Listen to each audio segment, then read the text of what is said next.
ওখানে দাঁত ছিল, অনেক বড় বড় চোখ ছিল, তো অনেক বড় মুখ ছিল। এটা শেখ হাসিনার মতো দেখতে মনে হচ্ছে। তাকে এভাবে খারাপভাবে উপস্থাপন কারণ হলো সে এই দেশে হয়তো সে খারাপ কাজ করেছে বিধায় তাকে খারাপভাবে উপস্থাপনা করেছে।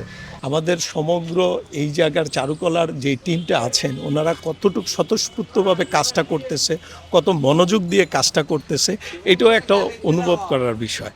এবং তারা দিন রাত ভোরে যে কাজটা করতেছে এই জিনিসটা এখানে না আসলে আসলে বোঝা যায় না ওরা যে কতটা কষ্ট করে, কতটা পরিশ্রম দিয়ে, কতটা ক্রিয়েটিভভাবে ওরা যে কাজগুলো করতেছে এই জিনিসটা আসলে এইখানে এসে দেখা যায়। এবং মনোযোগ দিয়ে তারা কাজ করে, নিঃস্বার্থভাবে কাজ করতে, বাংলার পয়লা বৈশাখটাকে উদযাপন করার জন্য, ঐতিহ্যটাকে তুলে ধরার জন্য। আর হচ্ছে ওভারঅল আমি একটু আইডেন্টিফাই করার চেষ্টা করতেছিলাম যে এই ছবিটা কার।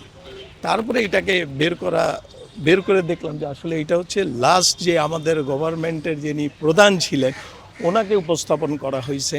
এবং ওনার প্রতিকৃতিটাকে কিভাবে উপস্থাপন করা হয়েছে এইটা মানুষের একটা ক্ষোভের বহিঃপ্রকাশ।